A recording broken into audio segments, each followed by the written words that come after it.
Hello again, and welcome to Inside Tulsa Athletics. I'm Gil Cloud, the Executive Director of Athletics. We have a winter sports show. We'll have all of our sports covered, and we'll talk about the safety protocols when we come back.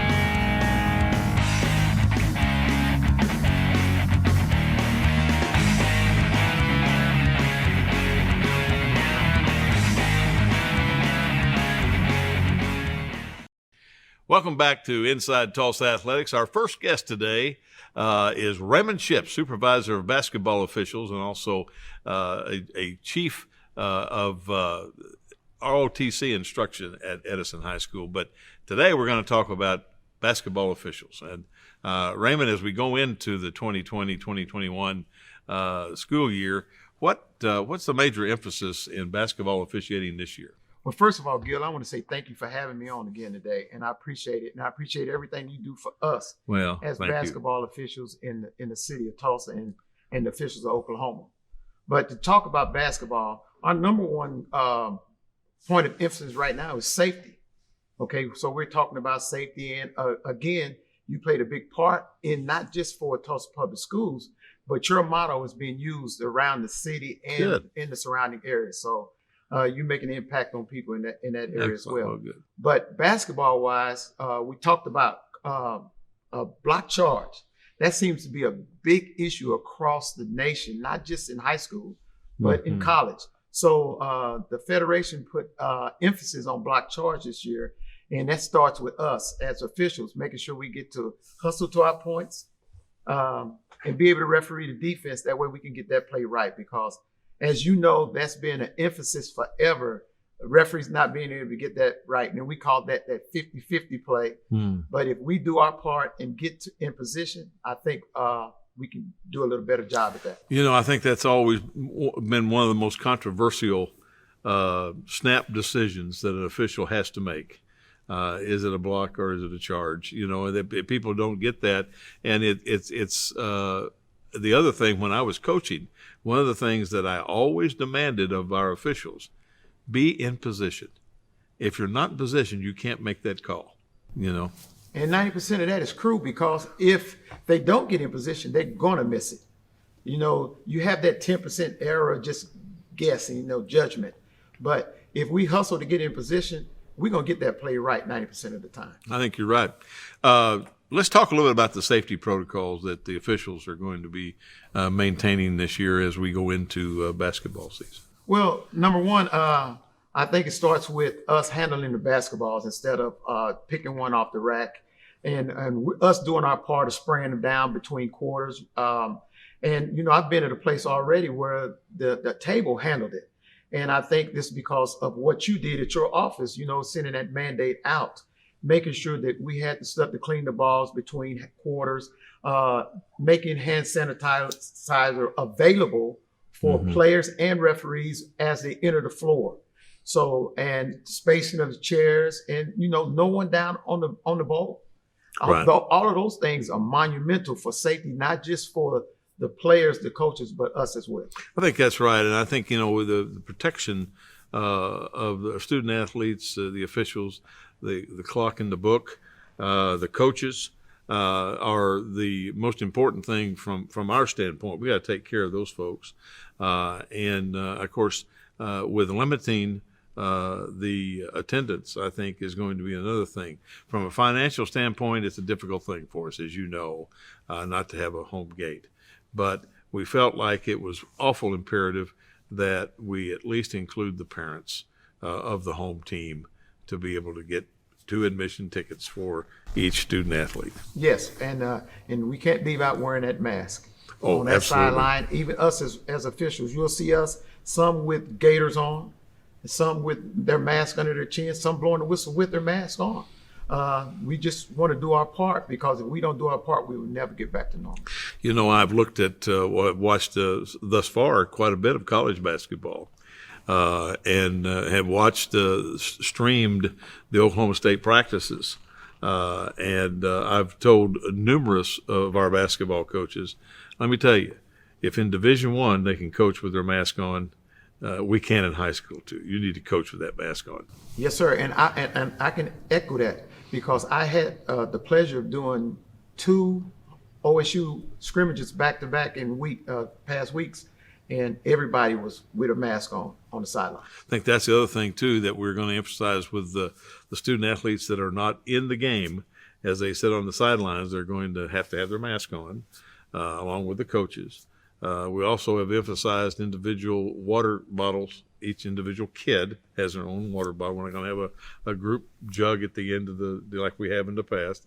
And I really think that hopefully that we can get through, if we can get through December and move on. I frankly have to tell you, I think we went a lot further in football than I ever thought we would. When we got to week 5, I just couldn't believe we were there, and now we're finished. So basketball could be another issue. Yes, because we're indoors, and if we don't do our part, we'll be like our brothers over across on the west side of the state not having it. And that part I appreciate for you because you're doing everything in your power to save this for us. They started back this week. Okay, good. I talked to Todd Dillbeck of Oklahoma City Public Schools, and they're starting practice this week, and they'll play games starting next week. And, they need it. They do, and I think our kids need that, and we need more people like you, Raymond, to be involved with high school athletics. It's a pleasure. To care about our kids. And when we come back, we're going to talk to one of those really good coaches, Scott Bowman, the head coach at Webster. Which one of these items can be recycled in the city of Tulsa's blue recycling cart? Mini blinds, hanger, plastic bottle. The correct answer is plastic bottle. Plastic bottles and jugs are great for the city of Tulsa's blue recycling cart. But mini blinds and hangers should be thrown away in the gray trash cart. Learn more at tulsarecycles.com. Being an athlete at Nathan Hills means that you have to be consistent, outgoing, and be dedicated because students at Nathan Hill look up to the football team. Being an athlete at Nathan Hill has taught me to be confident and disciplined and always to be open-minded and always ready to work with people no matter how difficult it is.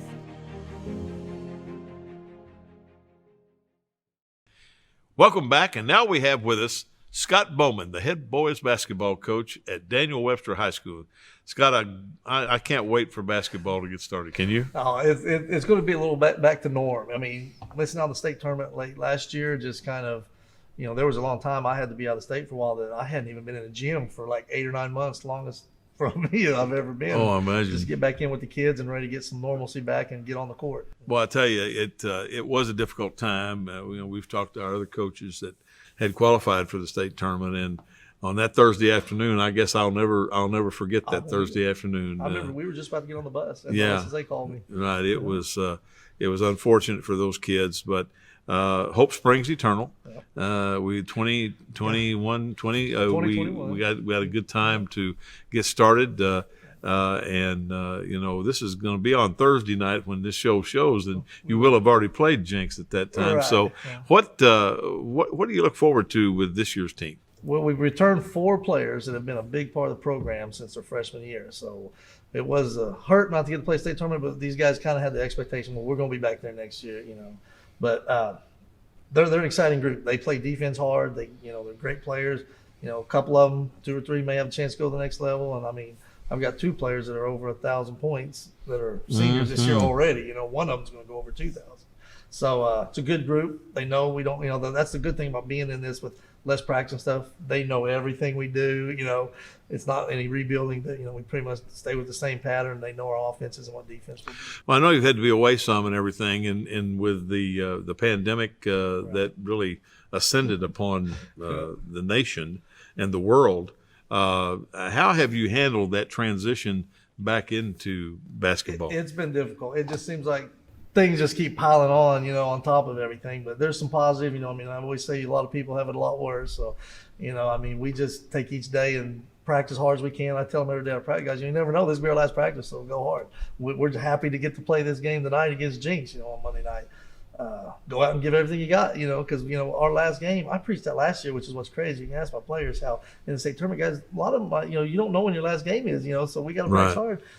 We didn't know after that game, that area consolation game in Skytook, that was our last game, that those seniors never see the court again.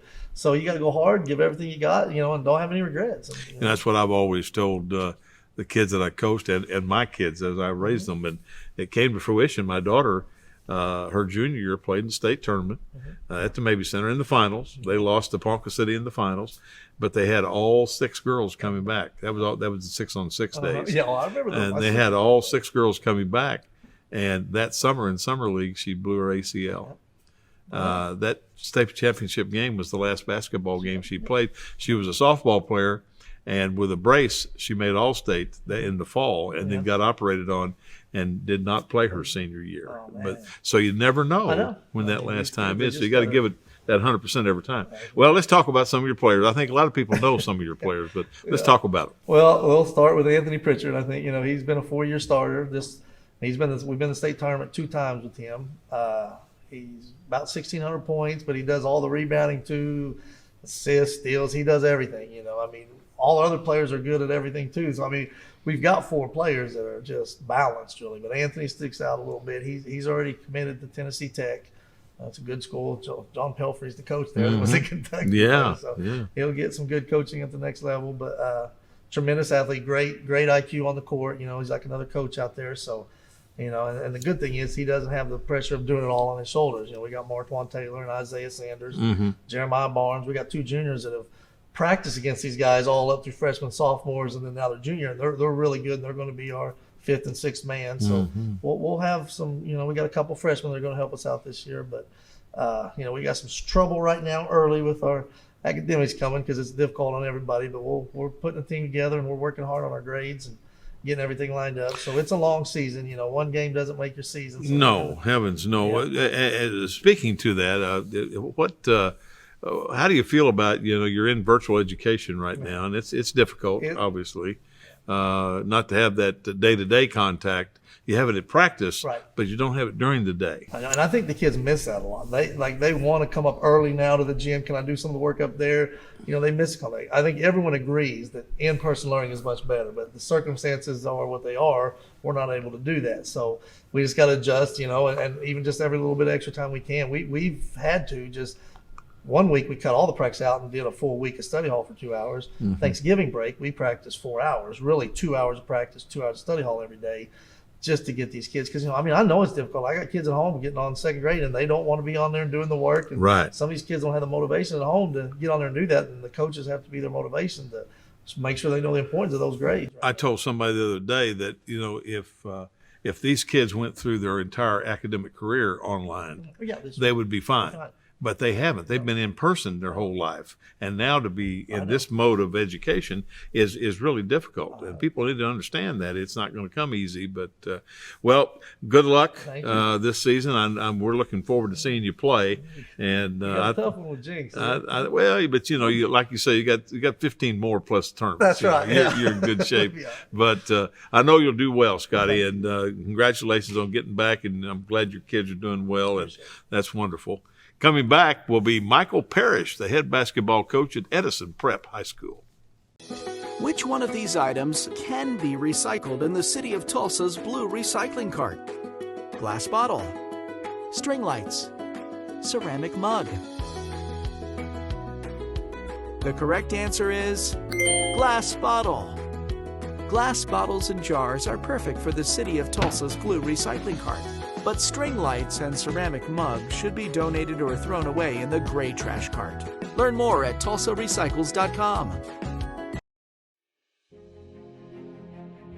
Being an athlete at Booker T. Washington has taught me to carry myself with class as an athlete, student, and friend, and to have responsibility on and off the field. Being an athlete at Memorial High School has taught me to be a better person, because when you play sports, attitude is the main thing you have to deal with.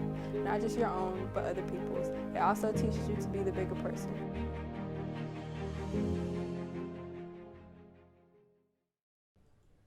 Welcome back. Now we want to welcome to the show Michael Parish, the head boys basketball coach at Thomas Edison High School. Michael, you ready for this season? I am. I've been long ready to get back on the court. It's been quite a while since we put on the uniforms, and I know the kids have worked really hard, and I'm excited for them to get a chance to get back out there. What a tremendous off season. We go into the state tournament, and it's canceled. And what a downer for our kids. That day, I thought about it a lot, and we're 12:30. It's about 11:30. We're loading up our cars, getting ready to go to our game. And in the past, our state tournament games have usually been in the afternoon, and we were blessed to receive one of the late games at night. And so, as one of those marquee late games, I was so excited for the opportunity for our kids to play in front of so many people. I think they don't take into account when you're at a state tournament that fans from all the teams are there. Mm-hmm. And when you just have a normal game with two teams, the fans are there, but when you have everybody there, it's just such a fun environment. The noise, the crowds, they just bring out the level of play and the excitement for coaches, players, for everyone. And so I just really hated our kids. Seniors, it was their first state tournament that they had made, and they didn't get a chance to play. And so that hurts my heart. It was a difficult time. I can remember we were having lunch, and I get the call about the infected player. Mm-hmm. And I talked to the Activity Association, and I said, I'm going to tell you, if that team is playing, we're not. Yeah. I can tell you, we're not going to put our kids in that situation. And the comment from Mike Whaley at the Activity Association was, well, David's got a press conference in 30 minutes. I think we're going to pull the plug. Wow. And I just, because Mick and I were eating lunch early so we could go out to Skytook, I think, to see an early afternoon game. And like you say, people don't realize the prime time that you have with the 6:30 or the 8 o'clock game, right, where everybody's there. People getting off work and they can come to absolutely. The games. And the teams that had played earlier that won are coming back to see who they're going to play tomorrow. So it's a great opportunity for our kids. Well, as we get into the season, you open Friday. We do. What do you look forward to this year? I am super excited about our basketball team. We have kids that have not had a lot of playing time. Those are exciting times for us to see which kids step up and which kids evolve as great players. Mm-hmm. We've got some players. I'm excited for them to get their names out and who they are and how hard they've worked, how good they've become. So that for me, I'm excited for these new kids to make their mark on Edison basketball. How have you handled, March the 12th, we went away from school. Mm-hmm. And literally at the secondary level, we have not been back in school. How have you handled your off season and then your preseason practice, working up to your game on Friday? We tried to abide by all the mandates and protocols put in place, CDC, Tulsa Public, Oklahoma OSSA. We didn't practice. We really did not do much those first few months because of not knowing the virus, the impact it was going to have on our community. And so we sat back and tried to be smart and safe, and really didn't do much until we knew that school was going to go ahead and take effect. And so we started back practice middle of August. And once we were able to begin working out every day, we really made some strides. Then we had a couple of kids here in this recent outbreak, if you will, that tested positive. And so we had to go through the 14 days of quarantine, and that's set us back. And we've just returned to practice yesterday and trying to get in as much as we can before a first game on Friday night. Well, everybody's faced with the same situations. And I've told our athletic directors in our meetings district-wide that everything we talk about today is a definite maybe. Right, till tomorrow. And because tomorrow it could be different. And I know that's difficult to coach youngsters, 15, 16, 17 years old, and say, this is what we're going to do if. And there's always that if or but, sure. So as you look forward to this, do you feel like that you've had enough time to get ready to be able to play? Well, we're going to go play. If we have to use the games per se as some practice to work on some things, we'll have to do it. I'm just glad the kids are getting to play. Absolutely. You can take the win and loss records really and throw them out the windows.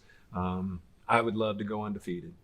But the kids getting an opportunity, regardless of practice time, to get to go out there and participate, see their friends, compete. It's just very important, I think, for the health of these kids right now. I think I heard a deal yesterday, a mental health specialist talking about returning to normalcy any way we can for the health and mental benefit of our kids. It's really, really important. So we're trying to do that, Absolutely. and hopefully we can. And we appreciate through our everything you guys are doing. I know you guys are working overtime, trying to stay on top of this and kicking it all out to us. So it's very important for us to have this season. There's no question. When we come back, we're going to have Randy Rutherford, the head basketball coach at McLain High School. Which one of these items can be recycled in the city of Tulsa's blue recycling cart? Plastic bottle, cooler, laundry basket. The correct answer is plastic bottle. Plastic bottles and jugs are perfect for the city of Tulsa's blue recycling cart. But coolers and laundry baskets should be thrown away in the gray trash cart. Learn more at tulsarecycles.com.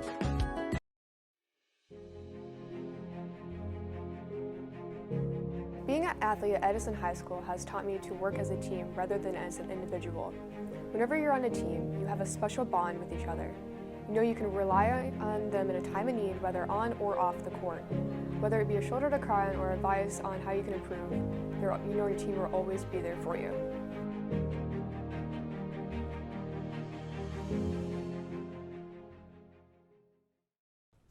Welcome back to Inside Tulsa Athletics, and now we have the head boys basketball coach at McLain High School, Randy Rutherford. Randy, welcome to the show. Thank you for having me here this morning. Well, we're glad that basketball season started, are we? We're excited about that, for sure. Tell us about your team this year. Well, we're excited about our team because this is coming in my third year, and we have some veteran guys, and so we're looking forward to a very good year. Just because of the experience that they'll have going into the season. We have a very tough schedule, but we're excited about it. We're looking forward to competing against whoever we play. And so it's going to be a very fun year, and hopefully we can do the things we expect. Going to 4A basketball now, who do you think are the teams you need to beat to be able to compete? Oh, well, 4A, everybody we got to play, it's going to be very difficult, from Edison to Webster, Heritage Hall. But our schedule is so diverse this year. That we play in Bishop Kelly. We're going to have 3 or 4 6A teams. Bartlesville has 6A teams. So we just got to be ready to play. I looked at our schedule, and every team that we play is ranked except 2 teams in some class. Boy. So that's ambitious. It really is. But I think our guys have learned some values that we've been instilling in them the last couple of years, and I think we're ready for that next step. You know, I've watched your team practice and play in years past, and the intensity level, I think, has picked up a little bit as you've gotten your program in. Well, that's the biggest deal when you're coming into a situation like I was. That had a lot of success there, but a lot of different guys that hadn't played. I had to make sure that my work ethic that I thought was the same as theirs. And I think now they're understanding that you can work and work hard, but you may not be working as hard as you think you should be. So with that in place, we're just moving forward, man. We're really excited. My coaches and I and the players are excited, and our seniors are definitely excited. Let's talk about some of those kids that are going to be difference makers for you. Well, one thing we've decided to do is to let Keywan get off the ball, who's our best ball handler. So we're going to let him do what he's really good at. That's in transition. Iman Galloway's grew to about 6'3", 6'4", lefty. He's going to be long and athletic to play both sides of the ball. He's our best defender. My point guard has really matured. 2 years ago, I wouldn't think he would be where he is now, but he's worked hard every day the last 2 years. So I'm excited about the seniors that we have and also the new kids that we got. We got 2 freshmen that's coming in and are going to really help us. And we got a couple of transfers, 2 twins that are 6'4", 6'5", that will help us. So we'll have some size to go with my guards, which is very exciting. Well, you got a pretty good feeder program now working with Monroe. That's one thing that we're really trying to take advantage of. I think we're doing a really good job of really building relationships over there at Monroe. Coach Johnson, who's the AD over there, is actually one of my assistants who we got to know each other the last couple of years. He's a really good young man. He loves basketball. He has heart's in the right place. He teaches the right way. So I think going forward that, like you said, that feeder program at Monroe is really important for McLain, but it's also important for those young kids to know that they can come right across the street to a place where they're going to be taught the right way how to play. And it's important that you've got Connor there because he understands the level of work ethic. It's no question that him coming to our practice and then seeing what's expected when he goes back there and he coaches the 7th grade and 8th grade. So he knows what to expect, how hard we want them to work. And so when I come watch them practice or watch them play, I'm going to see a lot of similarities in the things that we do because he's taking what we're teaching over here and adding a little bit of it over there. So when they get to us, they're going to already be ahead of the curve. That was a critical thing I know when I was coaching, especially with our junior high. Didn't necessarily have to run the offense or defense we were running, but the terminology so you could teach. That is to know what a midcourt trap is and where that is. Right. That's the hardest thing is the little detail things. Like you said, the language in basketball is different for everybody. And a lot of things are very similar. So for him to get a few pointers that he can use over there with those kids younger, when they get to our spot, they already understand what we're talking Absolutely. about. That takes all that teaching time that you can get to game planning, right on. in place. Yeah. Sure. Well, the Green Country Conference is always a difficult thing when you got Memorial in there, and of course Edison, and of course the perennial Webster and Central. Right. Every week Rogers has improved their East Central. program. East Central's coming on. Nate West, his 2nd year over there. Right. And McChesney at Hale. I mean, it's a league. The league is very difficult, and the one advantage that I think we'll all have this year is won't be no home court advantage. Right. That's the good thing that I'm smiling about, that when we go play these tough games, it's not going to be very many people in the stand. So it's going to come down to our guys being able to focus. So that crowd noise that usually affect you on that 10-0 run, we're not going to have that. Right. So that's going to benefit a lot of us. And there's a lot of us, we're not going to be too happy about it. I think that's something that is going to be unique this year. We're going to have the least number of fans, I think, of anybody in the area. We started out at 25% and we settled on parents only. And I think that's, like you say, I think it's going to be an equalizer when you go on the road because it'd be an empty gym. It's going to be some parents yelling really loud, but you're not going to have 500 to 1,500 people creating that 10-0 run where you can't stop it. You ain't got enough time out. So we're excited about it. I know the kids are probably disappointed because they like to have fans and cheerleaders and the band and all that. But at the end of the day, it's just going to come down to young boys out there playing basketball, having fun. Well, I certainly hope we get through this season well. So. Good luck, Coach. I'm glad you're with us today. And when we come back, we'll have Jen Sanders, who's the Assistant Athletic Director in charge of swimming.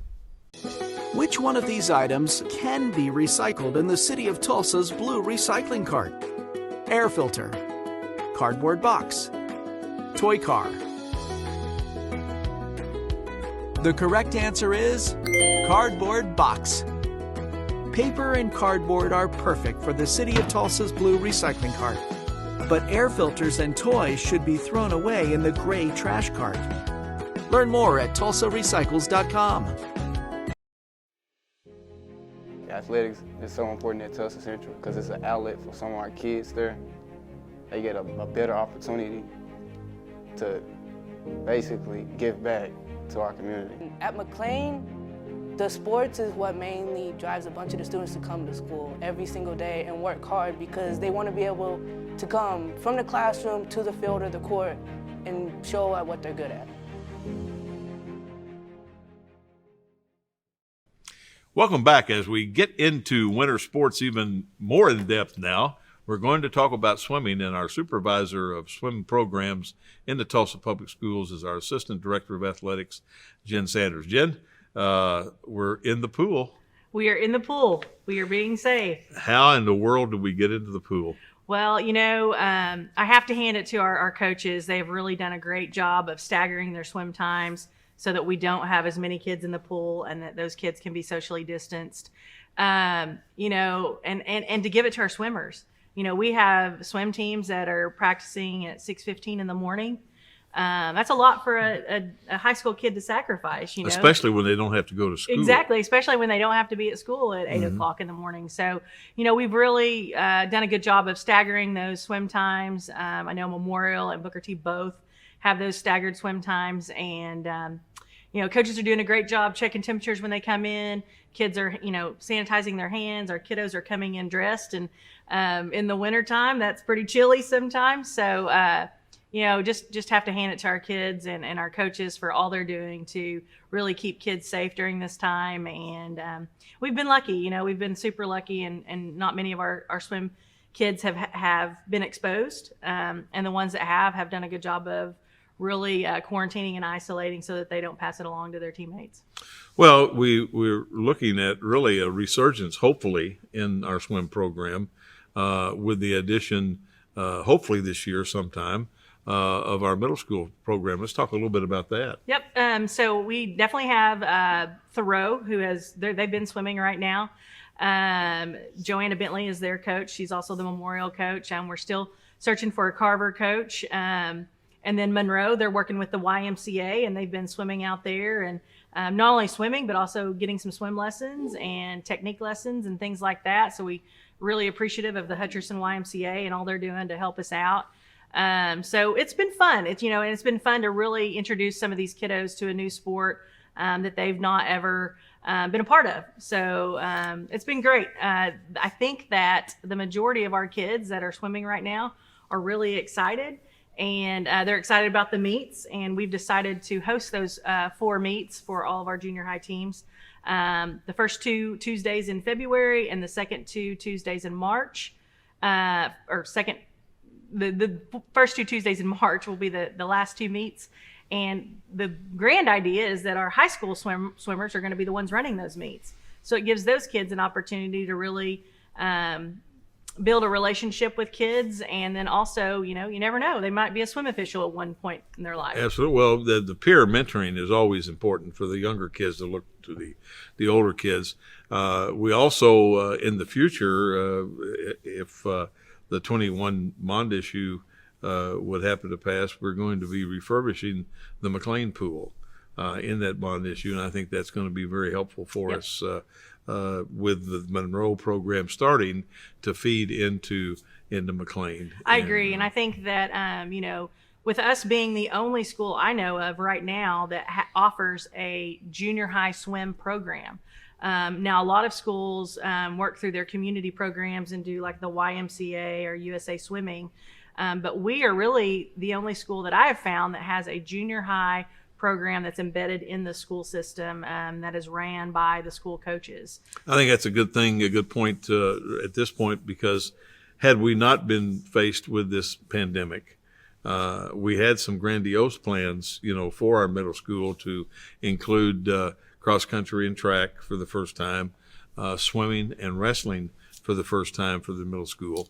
We're still going to do some of those things, but we've postponed the cross country obviously to February and March, along with football and cheer at that point. Hopefully we get back to some level of normal activity. Those programs will really enhance what we're doing with the middle school athletics, don't you think? Yes, I completely agree. And I think that it really keeps kids in Tulsa. We have those junior high programs where kids can participate without having to pay an outside fee. There are definitely plenty of running clubs and swimming and wrestling clubs, but many of our students aren't able to pay those outrageous fees in order to be a part of those teams or even to be able to travel to all these national tournaments and things like that. And giving our kids an opportunity to do that within the school system is the right way to do it, to be honest. Well, we're excited about that. In the last minute that we have, I could not let you be here without talking about Bike Club. Well, we've had some virtual bike clubs. We are starting to get more kids on. We've had some different little activities for kids to do. I will say that kids are ready to be back in school. And with that, I think that all of Tulsa and everyone, we should just remember the 3 W's. Wash your hands, wear your mask, and watch your distance. Absolutely. And really appreciate your work. I know it's a difficult thing. We're trying to roll out new programs and so on, but appreciate what you've done there with all those programs. So we'll have you back sometime and see how those things work, maybe in a month or two. Thanks, Jen, for being here today, and we'll have more swimming after the first of the year. Coming up next, Rob Biggins, the head wrestling coach at Daniel Webster High School. Which one of these items can be recycled in the city of Tulsa's blue recycling cart? Mini blinds, hanger, plastic bottle. The correct answer is plastic bottle. Plastic bottles and jugs are great for the city of Tulsa's blue recycling cart. But mini blinds and hangers should be thrown away in the gray trash cart. Learn more at tulsarecycles.com. I love Will Rogers Athletics because it helped me physically, spiritually, and emotionally through all the journeys I've been through at that school. All of the support staff helped me a lot, and it's just an amazing school. Athletics at Will Rogers changed my life because it became a second family. With the support of my coaches and teammates, it's helped me gain confidence, work as a team, and will help me in college and in life.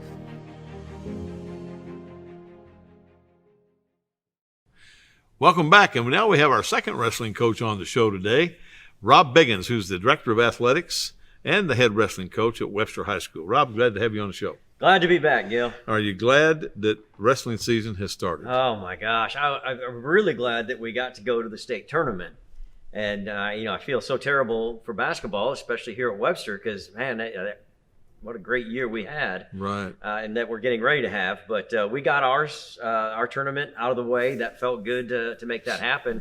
Now I'm a little apprehensive for this year because this is an even bigger year for us, and anybody that wrestles, I mean, you're just always ready to get in there and mix it up. And of course the pandemic has really mixed it up right now. We 3 weeks ago we were at the 52 level, and yesterday we were at 71, and we're in the red. And let's talk a little bit about some of the protocols that you've instituted in your wrestling room for the health and safety of our student athletes.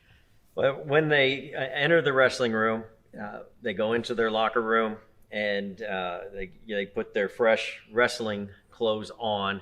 They all sanitize their hands. I take their temperature. We enter them into a database, and they answer their 10 COVID questions.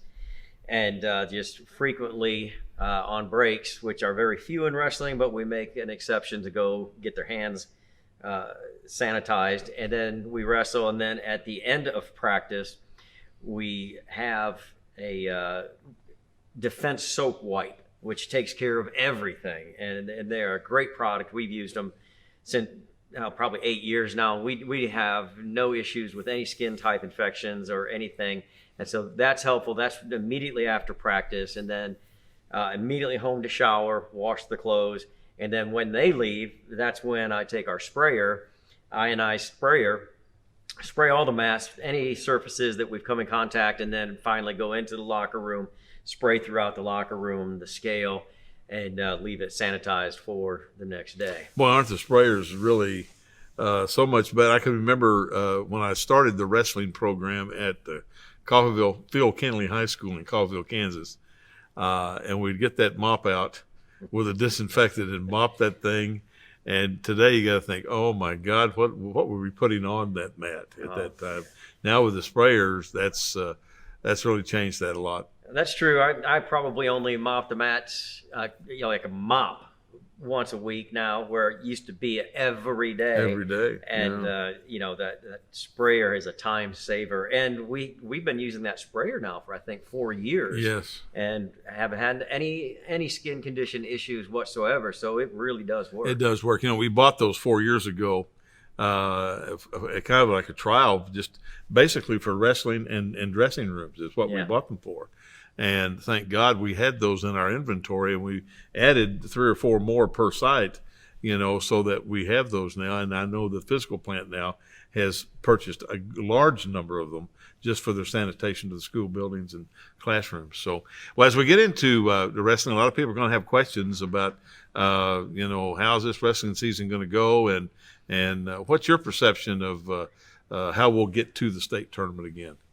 Well, I hope they keep tournaments, because tournaments are where you're going to see people from the other side of the state. If you don't have them scheduled already for your duels, you're not going to see them. So when you go to a tournament, that's a big or a tough tournament, you can really size up your opponent. You can size up how you are and where you need to get, because you'll see somebody. I don't care what tournament it is. You get to the semis, you're going to see somebody tough. And you hope it's somebody from the other side of the state so that you're ready to go. Who are some of your difference makers this year? Well, we're returning 3 state qualifiers this year. Quentin Sewell at 285 for us. I didn't think it was possible for this kid to get bigger and stronger, but he did. And we're working some different things with him. I think he's going to really surprise some people with his agility and the moves that we're incorporating into his already tough style. He's a senior. We've got a junior, Ryan McLary, from the McLarys here. And the McLarys here, we've got so many state champions, the dad and the 2 uncles. And I think he's going to be one. He's a junior. But I tell you what, you want to get in a fight, just go get in a wrestling match with him. Because he comes out, he might pin somebody in a minute. He'll come out looking like he's been in a fight. It's, man, he is a McLary through and through, and tough, double tough. My other senior, state qualifier, he's a 2-time state qualifier, Kenny Adams. He's returning at the same weight, the same as Ryan McLary is. And Kenny, 120 pounds, but he is literally 6 feet tall.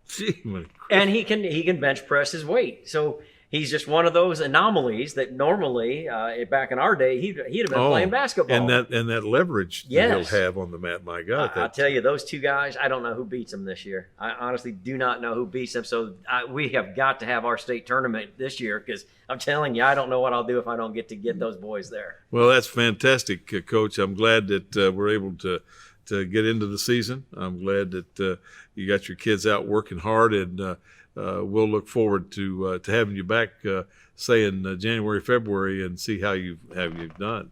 Absolutely. When we come back, we're going to have Mick Wilson, who is the Deputy Director of Athletics, and we're going to talk about Tournament of Champions. Which one of these items can be recycled in the city of Tulsa's blue recycling cart? Plastic bottle, cooler, laundry basket. The correct answer is plastic bottle. Plastic bottles and jugs are perfect for the city of Tulsa's blue recycling cart. But coolers and laundry baskets should be thrown away in the gray trash cart. Learn more at tulsarecycles.com. Being an athlete at Booker T. Washington has taught me to carry myself with class as an athlete, student, and friend, and to have responsibility on and off the field. Being an athlete at Memorial High School has taught me to be a better person, because when you play sports, attitude is the main thing you have to deal with. Not just your own, but other people's. It also teaches you to be the bigger person.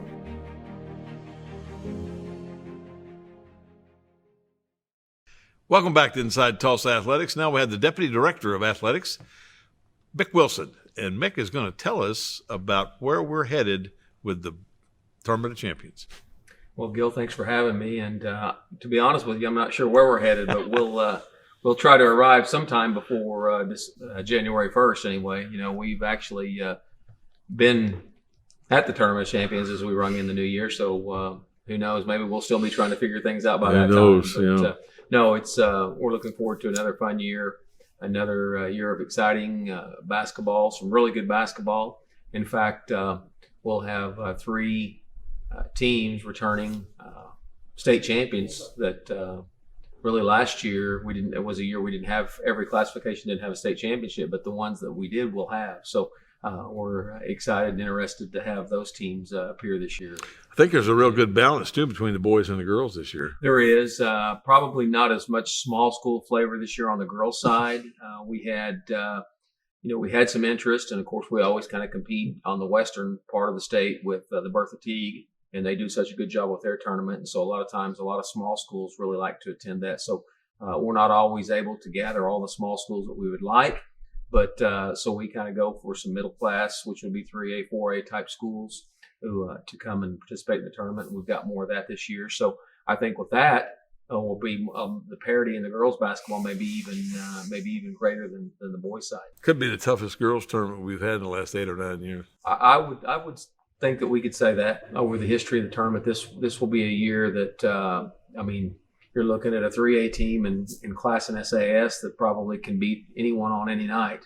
They're really, really good. So yeah, I would say it's maybe our strongest girls field we've ever had. And we're excited about class and SAS coming back because Oklahoma City had suspended athletics, starting back to practice this week, games next week. And when I talked to Todd Dilbeck, their director of athletics, they were excited about the tournament champions. Said the girls, that's all they've talked about, even in this last 3 weeks when they were suspended, that we got to get back, we got to get in shape, we got to get to the Tulsa to get the tournament champions. First thing this morning, I heard from Coach, I call him Coach P.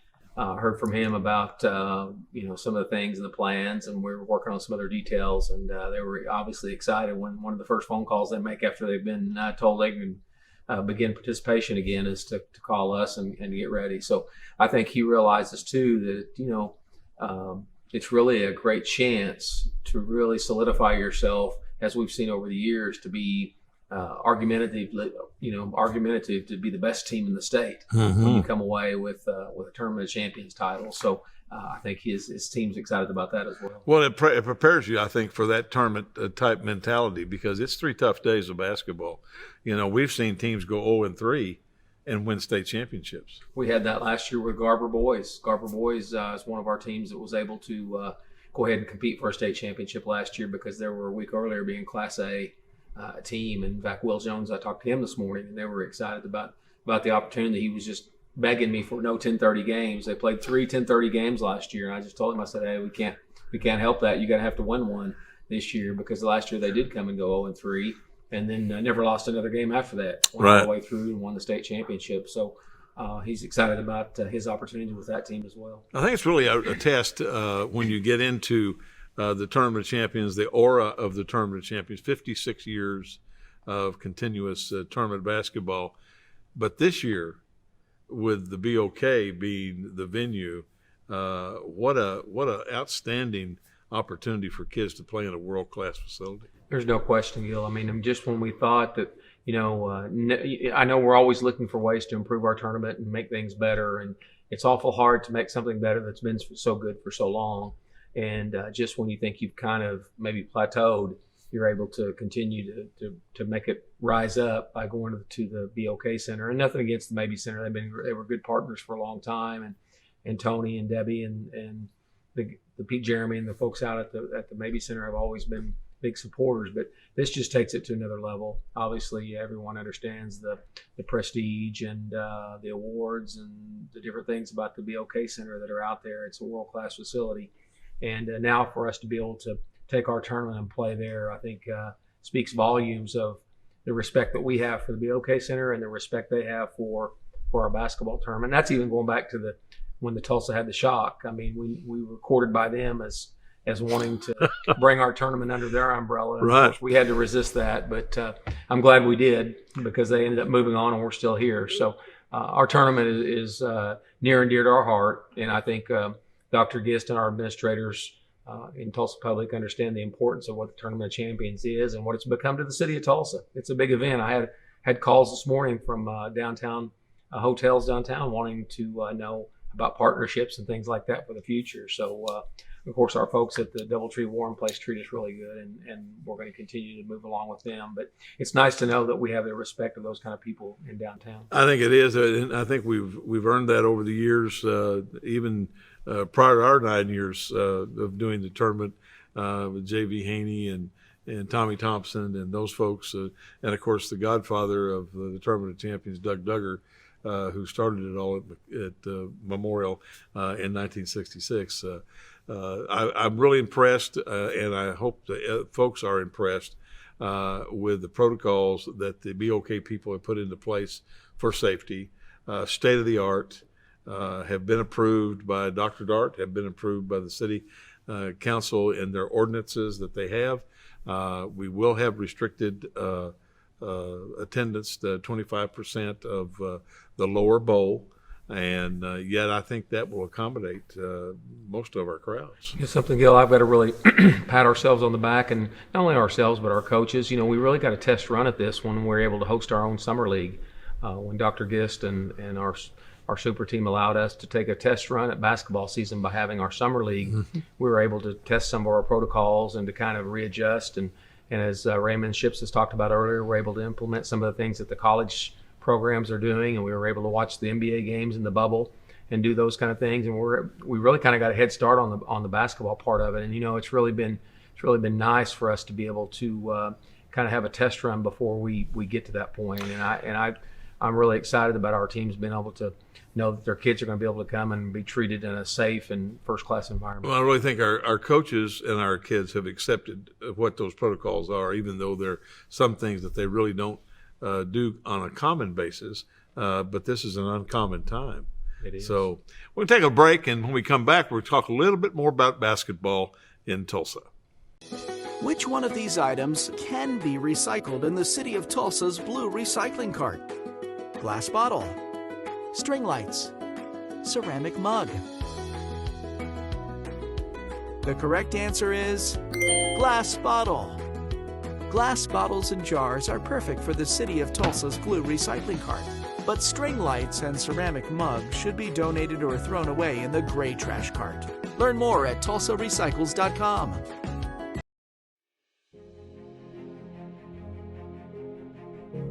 Being an athlete at Edison High School has taught me to work as a team rather than as an individual.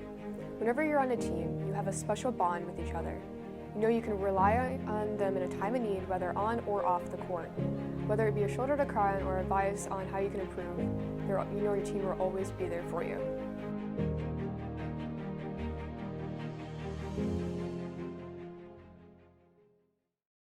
Let's continue our discussion now about basketball and TPS. And I think you're right, Mick. I mean, with the ability that we had for our coaches and our student athletes to adapt this past summer, and we had kind of the mini bubble that the NBA had, and now to be able to go into this season with parents only of the home team coming into each gymnasium.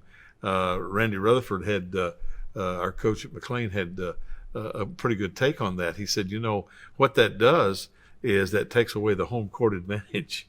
He said, so every game is going to be about the same. You'll have an equal opportunity. And when somebody gets on that 10-point run, the crowd won't drown you out. Absolutely. And, one thing, Gil, that, I know we talk about having safety in mind first, and that's good.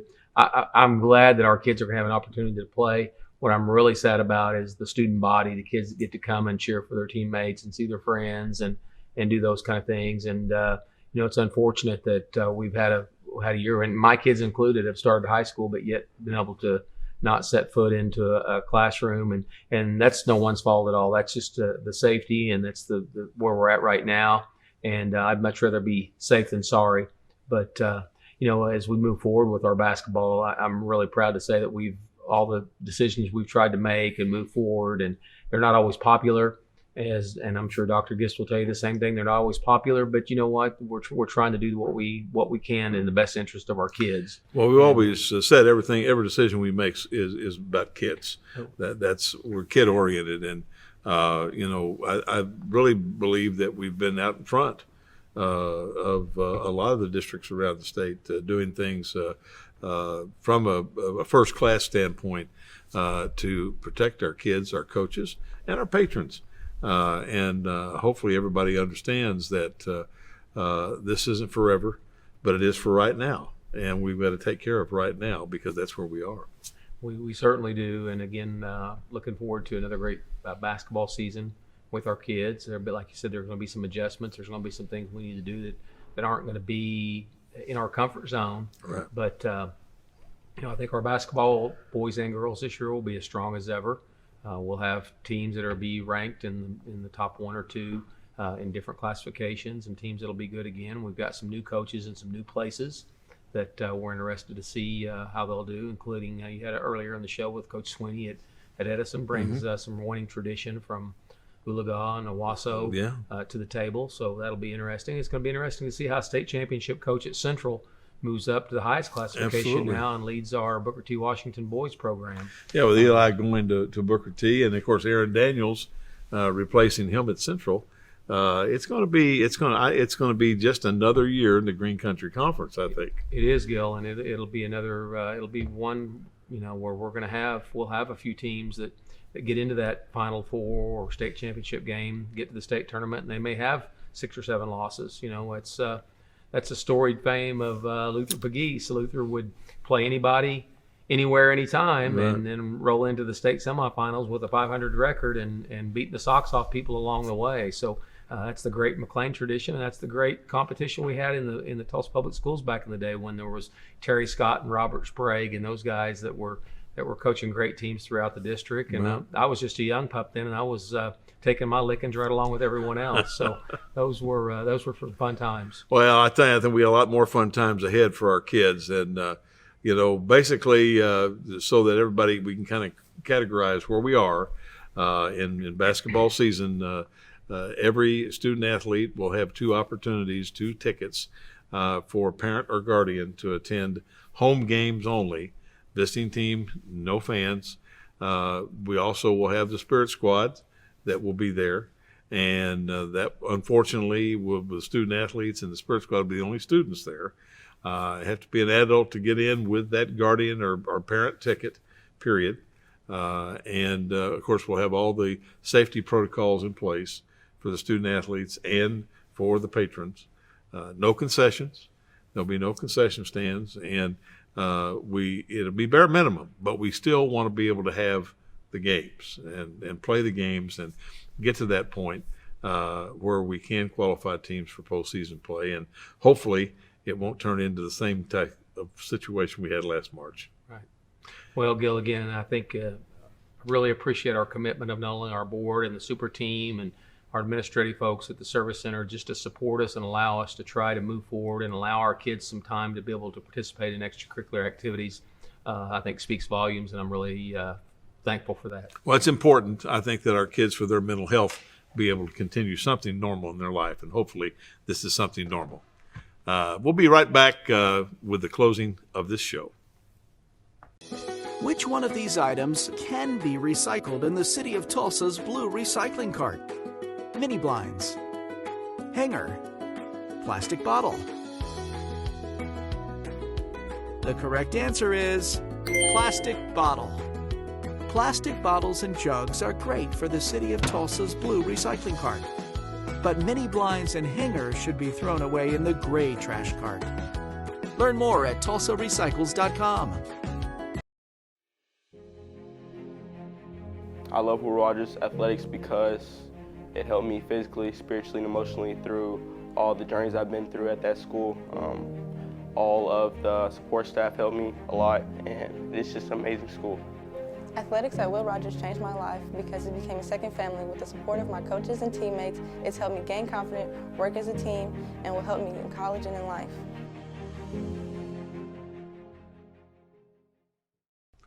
Thanks for watching Inside Tulsa Athletics.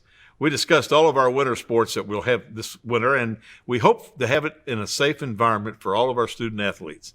We'll see you again in 2 weeks.